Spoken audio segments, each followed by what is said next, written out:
Você está ouvindo o Retina Podcast, um podcast sobre oftalmologia e longevidade saudável.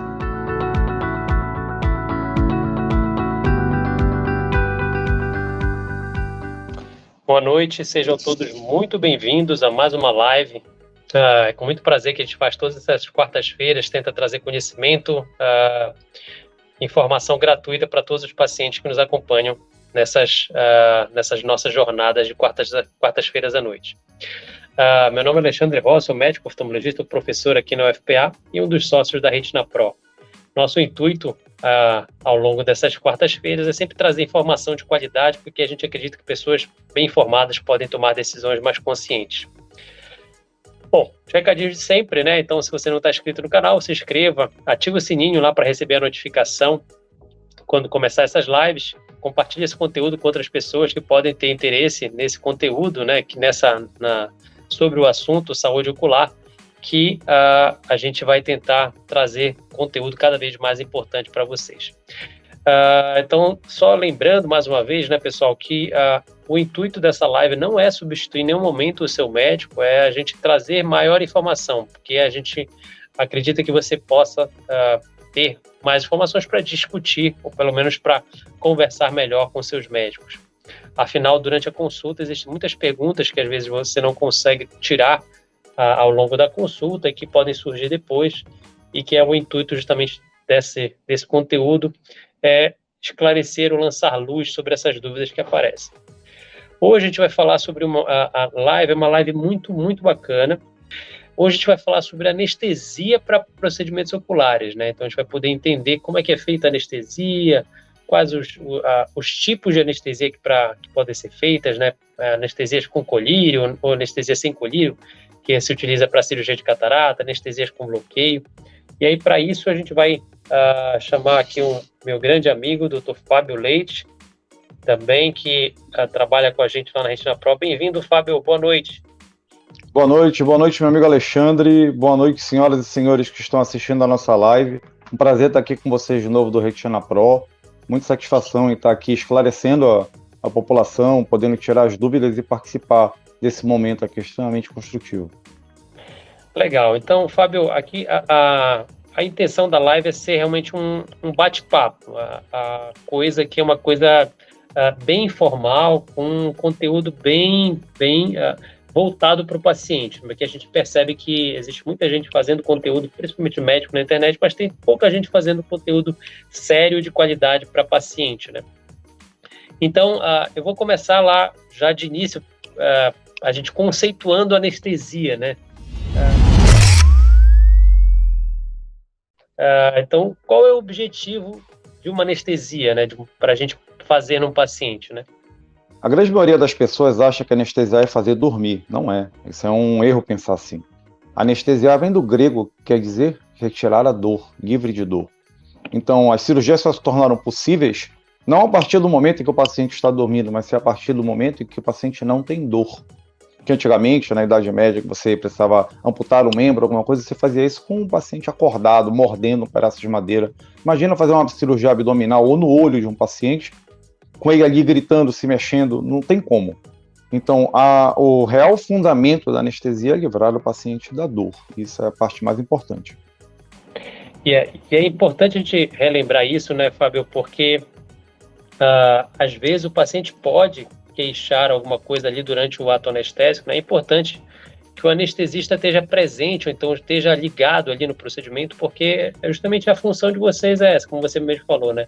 A gente fazer com que o procedimento, que é um procedimento que a gente sabe no olho, um procedimento que já traz um certo nível de ansiedade, seja feito com o mínimo ou sem nenhum desconforto possível para o paciente, né?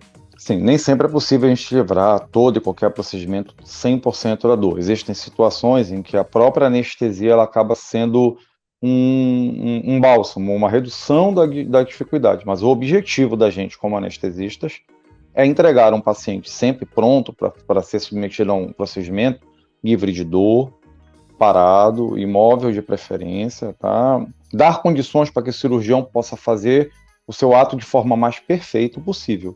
É trazer aquela situação em que o paciente dá ao cirurgião a capacidade de exercer toda a sua técnica nos detalhes e obter sucesso na cirurgia. Esse é o objetivo. Legal. Bom, a gente já está tendo várias perguntas já aqui no chat sobre anestesias, Fábio, mas a gente vai tentar seguir um roteiro falando sobre anestesia oftalmológica, depois a gente volta aqui para as perguntas que os internautas estão colocando aqui, né? Então, obrigado de antemão às perguntas que estão vindo no chat, mas a gente vai responder vocês já aqui, pelo menos ao longo do programa, e se a gente não responder alguma pergunta, a gente volta especificamente na pergunta das pessoas. E aí, Fábio, em relação às anestesias ambulatoriais, né? A gente sabe que tem pacientes mais graves, pacientes menos graves, né? Como é que a gente conduz essa questão da anestesia nesse tipo de paciente? Bem, as anestesias oftalmológicas são consideradas por legislação, por resolução do Ministério da Saúde, como anestesias ambulatoriais. O que são anestesias ambulatoriais? São anestesias exercidas e cirurgias exercidas em um nível em que o paciente pode sair brevemente após realizar, sem necessidade de internação, tá? Necessita para isso que nós tenhamos um paciente minimamente estável e com condições de exercer esse procedimento sem precisar ficar internado.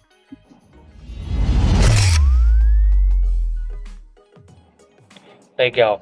E Fábio, assim, é uma dúvida que sempre surge, e às vezes o paciente, não é só uma cirurgia no olho, preciso levar acompanhante? Não vou levar, então estou sem acompanhante, como é que eu consigo me portar em relação à questão do acompanhante? Uma das exigências para que toda cirurgia ambulatorial seja executada é a presença de um acompanhante maior de idade, esclarecido e com condições de ajudar e receber orientações. Tá? Porque esse paciente que vai sair, apesar de ele estar estável e consciente, ele precisa de um acompanhante. Alguns saem com algum resquício de sedação, alguma coisa assim, e é obrigatório. Mas eu não vou sedar. Mas, poxa, você vai fazer uma cirurgia em um olho. Por mais que seja um procedimento simples, quando você tem um dos olhos, principalmente ocluído, você perde a noção de profundidade, você pode tropeçar, você pode cair, você pode se machucar, e isso tudo é responsabilidade nossa. Então, quando o paciente chega sem acompanhante, a gente diz, olha, você não vai poder fazer essa cirurgia porque você está sem acompanhante, não é uma questão de má vontade.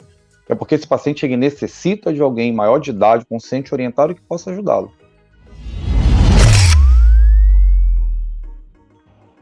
Perfeito.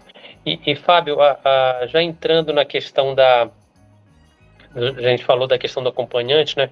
Como é que esse paciente, teoricamente, tem que sair do ambulatório, no caso do centro cirúrgico, né? Como é que a gente dá alta para esse paciente? Então, ele pode sair ainda meio grogue? Como é que funciona a questão da liberação do paciente após o ato anestésico? Por legislação, o paciente submetido a uma cirurgia ambulatorial, ele necessita ser liberado em condições mais próximas o possíveis daquela que ele deu entrada no serviço, ou seja, estável hemodinamicamente, pressão próxima da pressão de entrada, frequência cardíaca, principalmente as condições respiratórias. Um paciente que esteja em insuficiência respiratória ou complemento respiratório não deve ser liberado para casa nunca, tá? E que ele esteja consciente, orientado, dentro do possível. Alguns pacientes saem com um resquíciozinho de sedação. Paciente que já foi submetido à endoscopia sabem o que eu estou dizendo. Você vai um pouco grogue para casa, um pouco, mas isso é dentro do limite. O paciente não tem por que sair sem condições de andar. Ele precisa entrar e sair nas mesmas condições após a cirurgia. Ele entrou andando, ele tem que sair andando. Ele não pode sair numa cadeira de rodas. Perfeito, legal. Fábio, em relação aos tipos de anestesia que a gente pode fazer no olho, hoje a gente tem as cirurgias com colírio, né, principalmente alguns tipos de cirurgia de catarata, a gente pode fazer com colírio. A gente tem aquelas infiltrações que a gente costuma até brincar com o paciente, a injeção é ao redor do olho, não no olho, né? E também a anestesia, em alguns casos, que pacientes especiais, crianças, que a gente utiliza a anestesia geral, né? Aí eu queria que tu conceituasse um pouquinho o que é cada uma delas, o que é anestesia tópica, o que é local, o que é geral, e quando é que a gente pode lançar mão de uma ou de outra. Antes da gente falar das modalidades anestésicas, a gente tem que parar para pensar sobre o paciente e o procedimento cirúrgico que vai ser executado. Toda e qualquer cirurgia oftalmológica necessita de um paciente calmo, tranquilo, imóvel, principalmente na região da cabeça, tá? Esteja ele acordado ou não. e que então nós vamos definir qual a melhor anestesia. Como nós sabemos, toda anestesia ela objetiva tirar a dor. Então, o tipo de anestesia que nós fazemos para cada tipo de olho, para cada tipo de procedimento, ele visa deixar o paciente sem dor no momento da cirurgia, não necessariamente dormindo. A questão de estar dormindo ou não depende da necessidade de mobilidade ou de consciência que vão estar associadas a cada tipo de procedimento. Alguns procedimentos são mais invasivos e precisam de um paciente mais sedado, mais dormindo, mais quieto, mais tranquilo. Outros procedimentos eles são mais superficiais, menos invasivos, e esses procedimentos podem ter um paciente com um nível de consciência aceitável. Tá? As anestesias que nós podemos fazer hoje em dia, elas se baseiam, primeiro, todo mundo fala sedação. A sedação é um procedimento anestésico que só pode ser feito por um anestesista, diga-se de passagem, tá? Somente anestesistas podem fazer uma sedação. E a sedação, ela visa tirar ansiedade, deixar o paciente colaborativo e, em alguns casos, um pouco mais sonolento, tá? Um pouco menos sem consciência. A partir daí, nós vamos partir para as anestesias locorregionais. Essas anestesias locorregionais, elas podem ser invasivas ou não invasivas. As não invasivas são as anestesias tópicas. São feitas com colírios e pomadas. Elas visam anestesiar a superfície do olho, a córnea, uma parte da esclera, tá? Que vão ali dar uma analgesia para certos tipos de procedimentos. Essas anestesias tópicas elas são possíveis para procedimentos como injeção intraocular, implante de polímero de liberação programada, catarata também é possível fazer com anestesia tópica. Algumas trabelectomias, que são as chamadas TREC, cirurgias de glaucomas, agulhamentos, também podem ser feitos com sedação e anestesia colírio, pomada, tá? Então são cirurgias assim mais superficiais. A partir daí, nós temos alguns grupos de cirurgias que exigem alguma invasão e mobilidade maior. Aí nós partimos para umas anestesias um pouco mais invasivas. São os bloqueios oftálmicos. Os bloqueios oftálmicos e anestesias da órbita, independente do local onde vai ser feita a punção anestésica, alguns mais externos, outros mais internos, outros superiores, eles vão dar anestesia para que não só a parte da frente do olho possa ser operada, mas inclusive os segmentos posteriores, como câmara posterior, vítreo, no caso das vitrectomias. Nós também temos os bloqueios periorbitários, que vão garantir as anestesias para cirurgias de plástica, por exemplo, blefaroplastias, pitose, lift, outras coisas a gente consegue fazer com alguns outros tipos de modalidades anestésicas locorregionais. Quando nós falamos de pacientes não colaborativos, pacientes com alguma patologia mental, esquizofrenia, crianças muito pequenas, sim, crianças precisam fazer cirurgias oftalmológicas. Como exemplo, nós temos os estrabismos, os glaucomas, as cataratas congênitas. Essas crianças também precisam ser operadas, geralmente precisam ser operadas de urgência o quanto antes, tá? Porque essas doenças geram uma má formação do sistema nervoso central visual, então elas precisam ser resolvidas o quanto antes. Então, às vezes, crianças meses precisam ser operadas. Eu não consigo deixar uma criança abaixo de 10 anos de idade apenas com uma sedação parada imóvel colaborativa respondendo às necessidades de uma cirurgia, seja qual ela for. Então, crianças, em geral, todas são feitas com anestesia geral. Ah, mas vai ter que entubar uma criança para fazer uma anestesia no olho? Sim. A maioria, sim. Tá? É necessário uma anestesia geral. E, às vezes, entubar pacientes adultos também, pacientes com perfurações oculares, que não estão em jejum. E esses pacientes, eles precisam, provavelmente, de uma anestesia geral, onde eu posso proteger uma via aérea e, assim, fazer uma anestesia segura para o paciente, que é uma das coisas mais importantes. Legal, interessante, então, Fábio. Então, basicamente, a gente pode separar dois grupos grandes de anestesia, né? Anestesias da superfície ocular, como você mesmo falou, né? Que teoricamente são cirurgias que não penetram tanto no olho, né? Cirurgias de pterígio, alguns tipos de cirurgias de glaucoma, alguns pacientes de catarata também podem fazer com essa anestesia que não tem nenhum tipo de agulha, vamos dizer assim, né? Se é só colírio ou então gel. E as pequenas incisões, né? Exatamente, não tem as incisões. E as anestesias que precisam de algum tipo de intervenção um pouco mais profunda, que são as anestesias que mexem mais no olho, né? Então, a vitrectomia para cirurgia de retina, a cirurgia do estrabismo, né? E para os pacientes não colaborativos, como você falou mesmo, a gente pode usar anestesia geral.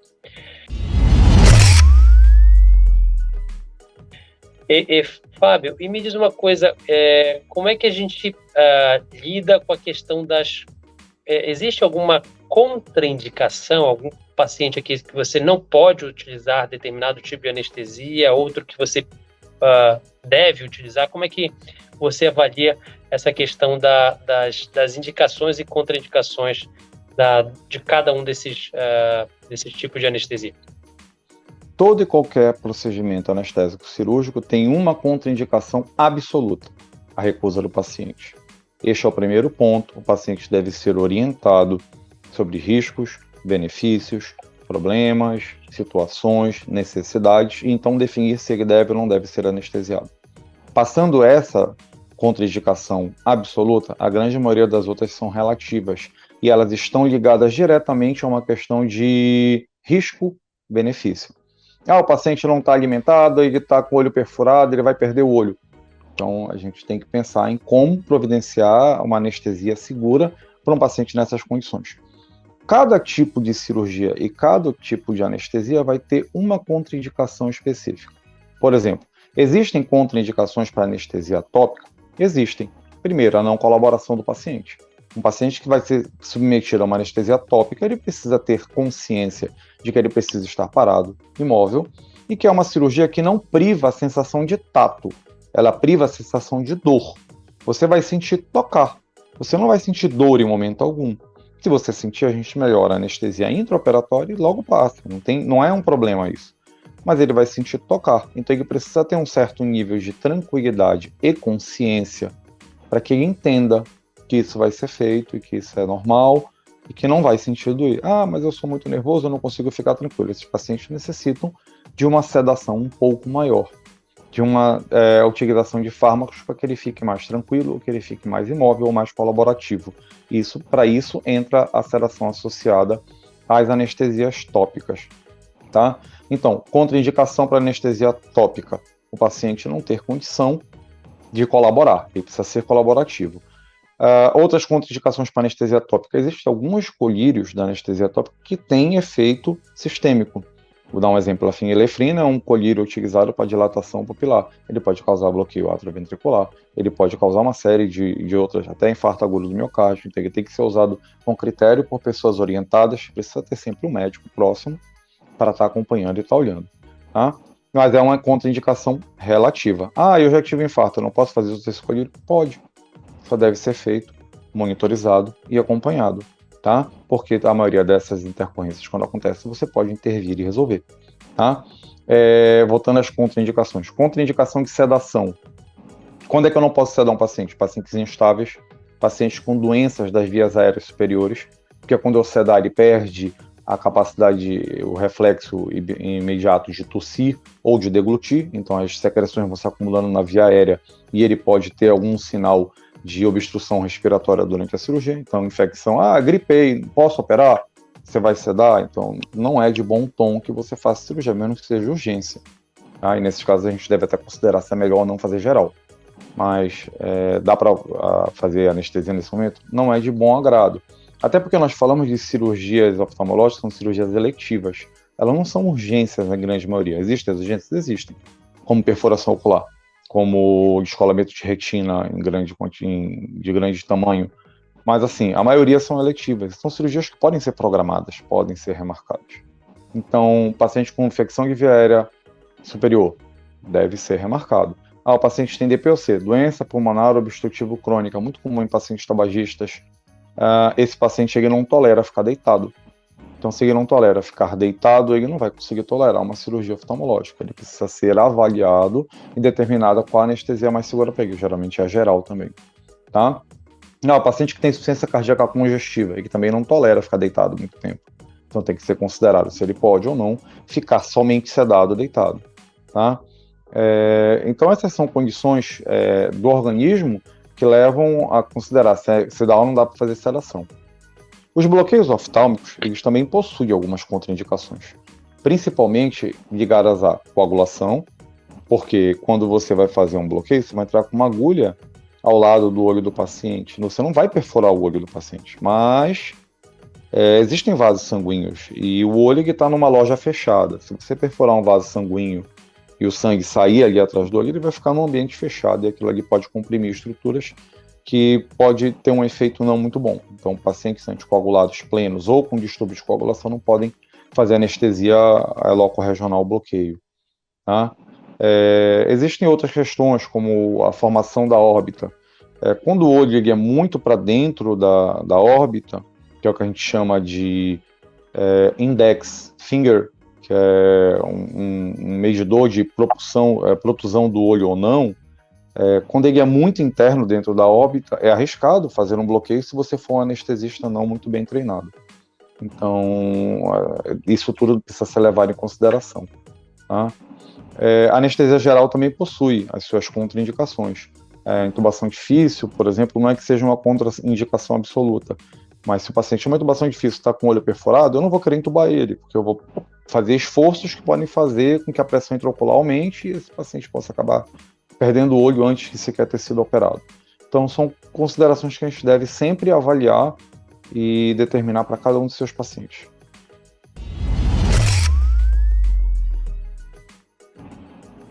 Perfeito. E Fábio, e como é que a gente escolhe a técnica que vai ser utilizada num paciente que vai ser submetido a uma cirurgia ocular? É baseada no paciente, no procedimento? Como é que você faz essa escolha para definir qual é a melhor técnica? São 3 grandes pilares que nós nos apoiamos para determinar cada procedimento anestésico em cada paciente. Primeiro, qual cirurgia vai ser executada?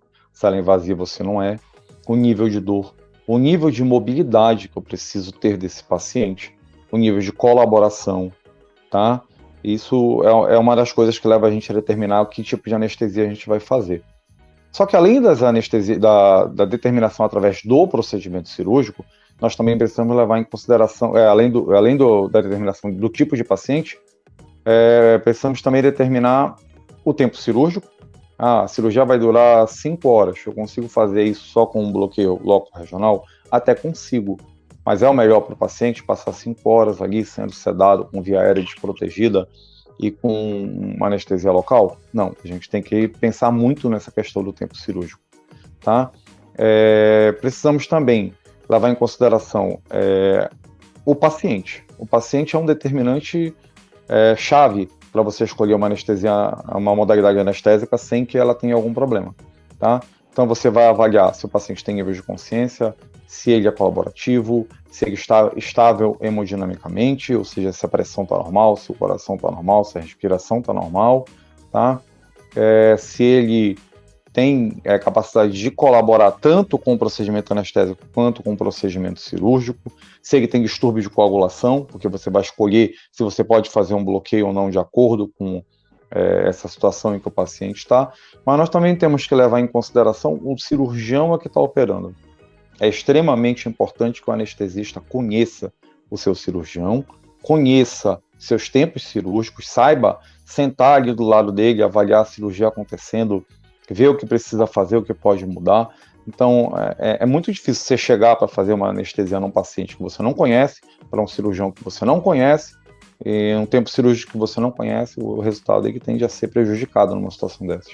Então, é importantíssimo você conhecer o seu cirurgião, você conhecer suas técnicas, suas modalidades, conhecer o seu paciente, saber suas comorbidades, suas doenças de base, o que é que ele tem de problemas, e conhecer a cirurgia que vai ser executada, para determinar seu tempo cirúrgico, sua imobilidade, seu nível de dor, e então poder determinar o tipo de anestesia necessária para ele.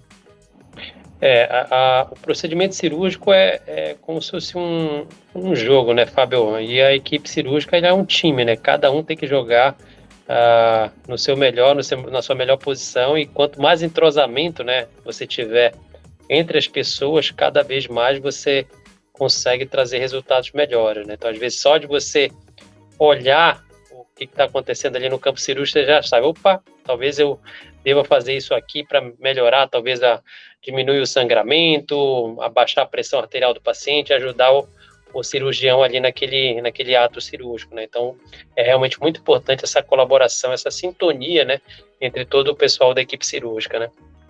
E a equipe cirúrgica, ela não são só médicos e o anestesista e o cirurgião. A gente está falando da equipe de enfermagem, das Sim, enfermeiras, das técnicas de enfermagem, porque elas estão ali instrumentando, estão trazendo material, estão vendo o que a gente está precisando. E, assim, nós trabalhamos sempre para diminuir ao máximo todo qualquer risco e todo qualquer problema que possa acontecer durante uma cirurgia. Mas nós precisamos ser honestos, problemas acontecem. Intercorrências acontecem. Não é receita de bolo. Se fosse receita de bolo, qualquer um sentava ali o que tinha que fazer, sentava ali e fazia. Cada olho é um olho, cada paciente é um paciente, cada doente é um doente, e cada um tem sua peculiaridade, e nem sempre a anatomia ela é exatamente igual como descrita no livro. Então a experiência, a sinergia, e aconteceu uma coisa errada, o paciente descompensou alguma coisa, a gente precisa ter uma equipe que saiba o que eu preciso. Não, eu preciso disso, todo mundo tem que saber onde está, como agir, como pegar. E para isso nós somos tão treinados, para isso a gente passa tanto tempo trabalhando com isso, fazendo isso e vivendo isso. legal. E Fábio, a gente falou então da anestesia para as cirurgias oftalmológicas, né? Mas existem alguns tipos de outros procedimentos que a gente também utiliza anestesia, que não necessariamente são cirurgias, né? Então, por exemplo, alguns exames oftalmológicos, né? Como aquele exame que a gente injeta um contraste na veia do paciente, né? Tem um acompanhamento anestésico. Existem casos, por exemplo, de crianças que você precisa fazer uma sedação para examinar uma criança, às vezes é um bebê que não colabora muito bem, ou que você tem que examinar muito bem, aí você precisa fazer uma sedação. Aí eu queria que tu falasse um pouquinho sobre esses outros procedimentos relacionados à oftalmologia em que o anestesista pode ajudar.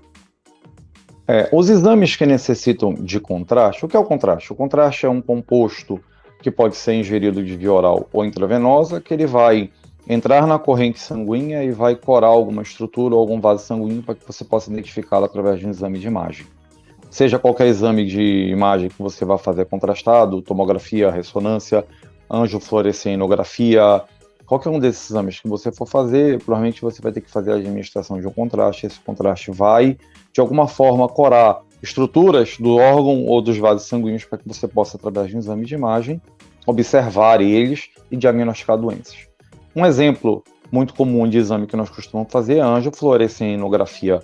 Nós fazemos, inclusive, no Retina Pro, tá? Em que nós fazemos um corante que é uma fluoresceína a 20%, nós fazemos ele intravascular e ele vai corar as estruturas vasculares da retina, os vasos que estão no fundo da retina, diagnosticando inúmeras doenças, diabetes, toxoplasmose, entre outras, alterações de degeneração ou de problemas de retina que necessitam desse exame. Todo e qualquer exame que você faça a administração de um contraste, ele obrigatoriamente deve ser acompanhado por um médico. E as convenções brasileiras dizem que os médicos mais habilitados para acompanhar esse tipo de situações e tratar as intercorrências que podem ocorrer através do uso desse contraste são os anestesistas. Então, comumente, toda vez que você for fazer um exame contrastado, seja ele na oftalmologia ou não, provavelmente você vai ser acompanhado por um anestesista. Existem alguns pacientes que, como eu falei antes, não têm uma capacidade de colaboração. Então, às vezes você precisa fazer um exame de fundo de olho para avaliar as estruturas intraoculares de um paciente, e esse paciente ele tem uma esquizofrenia, ou ele tem uma paralisia cerebral. Só porque ele tem um problema mental, quer dizer que ele não pode ter seu olho corretamente avaliado, devidamente diagnosticado e tratado? Claro que não. Ele tem direito a enxergar, seja lá qual for o nível de comunicação ou consciência dele ou não. Isso faz de nós humanos, né? Então, esse paciente ele depende e necessita das mesmas atenções que nós possamos dar para eles. Esses pacientes não conseguem ser avaliados em consultório. Então, eles necessitam de alguma utilização de modalidades anestésicas, seja para torná-lo mais colaborativo, ou seja para deixá-lo parado, para que ele possa, então, ser devidamente examinado. Crianças muito pequenas costumam fazer esses exames também sob sedação, tá? Então, crianças que não entendem, pacientes com algum distúrbio mental, ou algum problema, e às vezes pacientes hipernervosos que não conseguem ver um médico, como síndrome de jaleco branco e outras coisas, pacientes que têm sensibilidade ocular muito elevada, eles acabam tendo um exame prejudicado. Então, esses pacientes necessitam de uma intervenção. Essa intervenção ela pode ser através de sedativos, para que fiquem apenas tranquilos, mas em alguns casos chegam a ser com anestesia geral, como as crianças. Seja uma anestesia geral inalatória, às vezes pode até ser com medicamento na veia.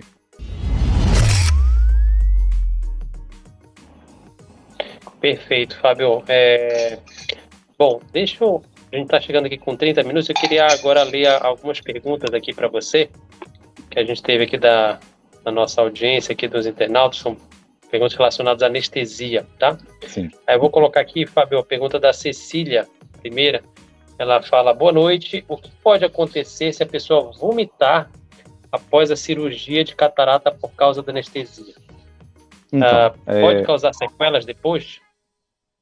Não quer dizer que possa, mas vamos parar para pensar. Qual é a primeira orientação que um paciente recebe quando ele recebe alta depois de uma cirurgia de catarata? Não fazer esforço, não bater o olho, não abaixar a cabeça.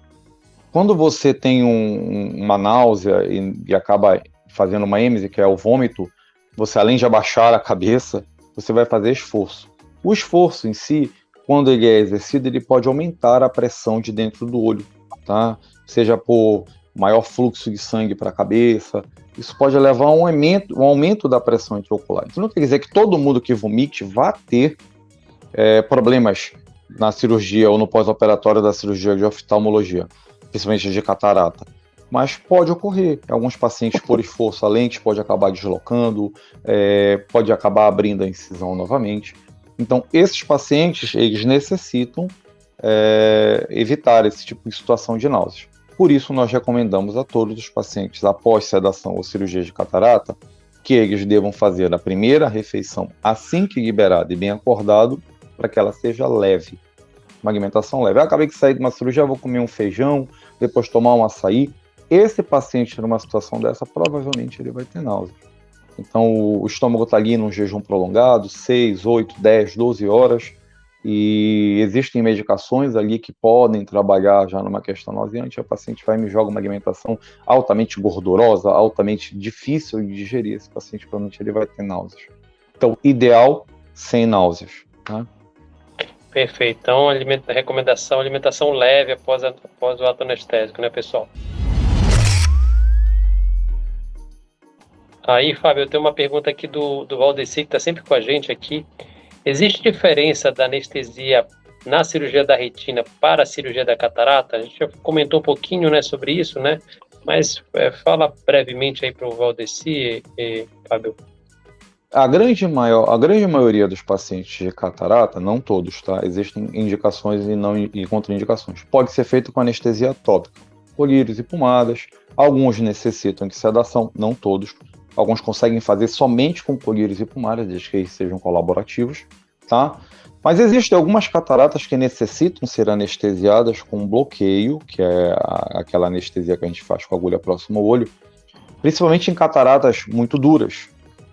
Exemplo, catarata nigra, catarata rubra, cataratas liquidificadas difíceis de serem tratadas, pupilas que não dilatam, sejam porque já é um olho que foi mexido e que ele tem sinéquias. Sinéquias são aderências que grudam estruturas do olho e que não permitem que a pupila dilate.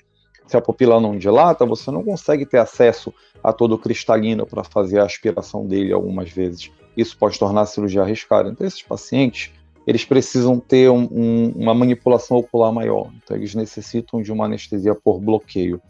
Outra coisa, a anestesia tópica, ela anestesia as estruturas externas do olho, mas a estrutura interna, que é a íris, que é a parte colorida do olho, ela não pega muito a anestesia tópica. Então, toda vez que você precisa manipular a íris, seja ela para abrir porque ela não dilatou bem, esse paciente pode sentir alguma dor. Então, todo paciente que a gente vê que tem uma íris ali difícil de trabalhar, a gente acaba preferindo o bloqueio do que a anestesia tópica. O bloqueio é a anestesia utilizada nas vitrectomias e cirurgias de retina, que são cirurgias com nível de dor maior, um nível de invasão maior, e que necessitam dessa anestesia com imobilidade, com mais necessidade. Perfeito, Fábio. Tem uma pergunta que eu achei bem bacana aqui do Vicente, que ele fala sobre a cirurgia para miopia, né? Doutor Fábio, qual a anestesia recomendada e como funcionam os efeitos dessa anestesia para cirurgia de correção visual de miopia? Quais seriam e quanto tempo duram o efeito pós-operatório? Vamos lá. As cirurgias de miopia, geralmente elas são feitas com anestesia tópica. Existe um problema nos planos de saúde, ou na própria legislação ainda que isso não foi devidamente vista, e as anestesias, as cirurgias refrativas, que é como nós chamamos as anestesias para miopia, elas não têm a exigência de um anestesista. mas elas são feitas geralmente com colírios e pomadas, tá? Tem as duas que a gente faz, que é a LASIK, né? Que é a técnica mais comum hoje em dia feita a laser. E você faz basicamente uma aplanação da córnea. E a córnea é o órgão mais inervado do nosso corpo. Então, uma córnea devidamente raspada, digamos assim, ela vai doer. As anestesias tópicas, elas garantem uma anestesia até algo em torno de 40 minutos, uma hora, no máximo, isso já estourando após a sua administração. Após isso, o paciente pode sim ter algum desconforto. Nós tratamos isso, aliás, nós não, os oftalmologistas costumam tratar isso utilizando lentes terapêuticas que diminuem a exposição dos receptores nervosos que tem na córnea, analgésicos leves, não precisam ser analgésicos potentes, são suficientes para tratar a dor pós-operatória. Mas toda a maioria, né, 90% das cirurgias refrativas são feitas com colírios e pomadas.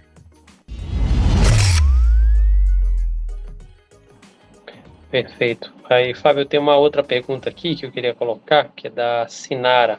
A Sinara pergunta assim: boa noite, doutor. Fiz a vitrectomia e uso do gás, mas não colou. Amanhã farei aplicação do óleo. E é outro tipo de anestesia? É a mesma? Eu acho que ela fez uma vitrectomia e vai fazer agora uma outra vitrectomia para colocar o óleo, né? E a duração da cirurgia é maior? Aí, obrigado. Então, cirurgias de retina, Fábio, faz uma cirurgia com gás, vai fazer agora uma com óleo, mesma cirurgia. A anestesia, sim. A anestesia para esse tipo de procedimento é o bloqueio. Por quê? Porque são cirurgias posteriores, vão trabalhar no segmento posterior do olho, então são cirurgias que demandam um pouco mais de nível de dor. Então, esse tipo de cirurgia pede um bloqueio oftálmico. A questão de utilização de gás ou de óleo, na técnica anestésica, ela não influi muita diferença, porque o tempo cirúrgico, o mesmo nível de dor acaba sendo o mesmo. A indicação de gás ou óleo, ela é estrita de acordo com a situação da retina do paciente, ela é feita de acordo com cada momento. E existem pacientes que necessitam do óleo, existem pacientes que necessitam do gás. E às vezes só o gás não resolve, você acaba tendo que trocar por óleo. A anestesia é a mesma, você vai ter que retirar todo o gás que está ali dentro e você vai ter que fundir um óleo para ocupar aquele espaço que estava lá. Só que para você ter acesso, você precisa entrar com trocáteres. Trocáteres são vias de acesso, são como cânulas que você precisa utilizar para poder entrar no segmento do olho. E isso tem um nível de dor relativo alto. Tá? Então é necessário fazer um bloqueio oftálmico. A duração dessas cirurgias, elas podem ser extremamente variadas, porque ao tirar o gás pode ter algum novo descolamento, pode ter algum sangramento, e aí você precisa intervir. Então a gente sempre trabalha com a pior dos cenários. Vou só trocar o gás pelo óleo. Tá, mas pode acontecer alguma intercorrência na mudança? Pode. Então a gente vai fazer uma anestesia suficiente para tal. Eu não tenho como dizer que uma cirurgia dessa ela pode durar apenas 30 minutos. Se você só vai trocar o meio e se a retina estiver colada e estiver tudo certinho, você só está trocando ali o meio condutor, o meio que vai estar ali preenchendo. Mas às vezes, quando você te troca um meio e outro, você tem um descolamento, você tem alguma coisa que tem que tratar. Então a cirurgia ela pode durar 3 horas, 4 horas, como pode durar apenas 30 minutos. Então a gente trabalha como se todas fossem durar 4, 5 horas, para que o paciente não tenha dor, para que ele não tenha desconforto, para que ele não tenha problema intraoperatório.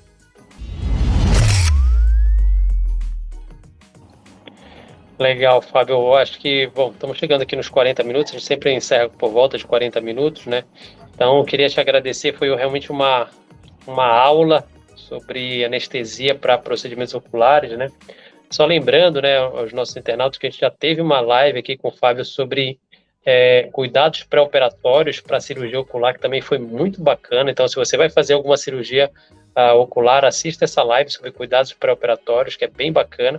E aí eu queria, Fábio, eu te pedir as tuas recomendações finais, né, as tuas orientações finais para os pacientes que vão fazer uma cirurgia oftalmológica ou fizeram uma cirurgia oftalmológica. Como é que a gente orienta ali o paciente no final ou até mesmo um pouquinho antes da cirurgia ocular? Antes de operar, a gente precisa primeiro garantir que você está em condições de operar. Então, se você vai operar e é um procedimento que não é urgência, ter noção de que se você tem condições de operar, tem alguma doença ali, uma infecção de via aérea, alguma coisa, está usando um anticoagulante, tem algum problema cardíaco. Se você tiver algum problema cardíaco ou estiver usando um anticoagulante, é de bom tom e é de bom agrado que você procure um cardiologista antes, tá? Isso tudo geralmente a gente faz, a gente tem esses cuidados. Não minta para o seu anestesista, por favor, a gente vê muito isso. Comeu? Não comi nada. Chega lá, comeu. Não usei nenhum remédio. E antes que sair, tomou um ansiolítico. Então, é necessário que, primeiro, você não interrompa as suas medicações antes de operar. Se você toma medicação regularmente, tome. Normalmente, de acordo com como foi orientado no pré-operatório. Faça o uso normalmente. Conserve um jejum mínimo de 6 horas se você for fazer algum procedimento com sedação. Mas eu não vou fazer com sedação. A gente às vezes não sabe. A gente, vou fazer uma catarata, vai ser só tópica. Chega lá na hora de precisar sedar o paciente. Então, é de bom tom que você esteja assim em jejum, tá? Para que a gente possa ter as alternativas.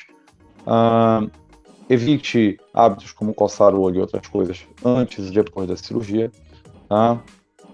Siga as orientações médicas, elas não são feitas à toa, elas são feitas para que elas possam trazer uma segurança pré e pós-operatória para você, tá?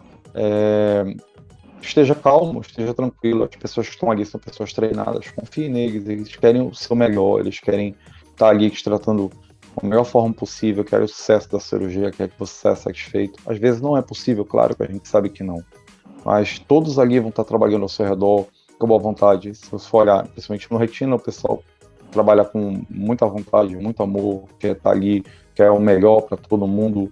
Não é só um paciente, não é só mais um paciente. Cada paciente é um paciente diferente, é uma pessoa que merece carinho, atenção, zelo, e nós vamos enxergar você assim. Então chegue calmo, chegue tranquilo. Se tiver alguns problemas, deixa em casa, a gente vai operar, vamos lá, vamos resolver nossos problemas, vamos fazer tudo da forma mais tranquila.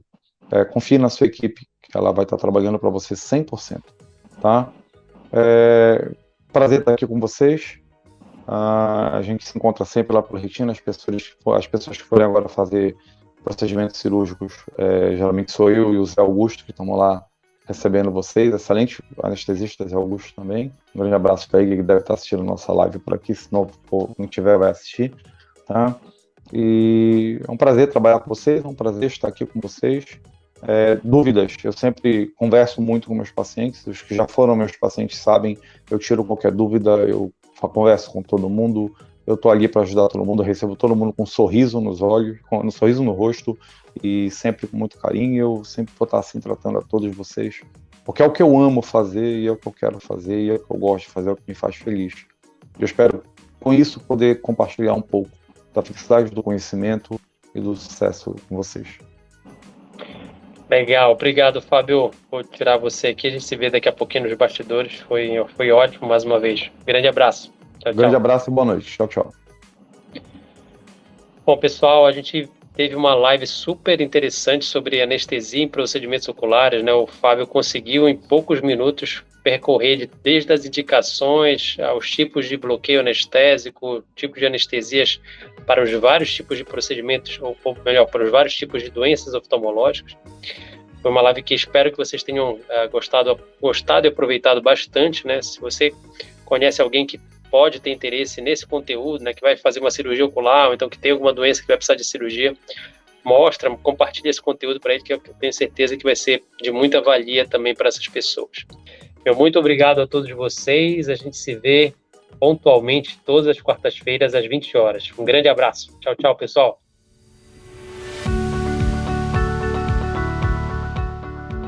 Esse foi o Retina Podcast. Os áudios deste podcast têm origem nas lives que gravamos no YouTube. Para ter acesso ao vídeo, acesse o link na descrição.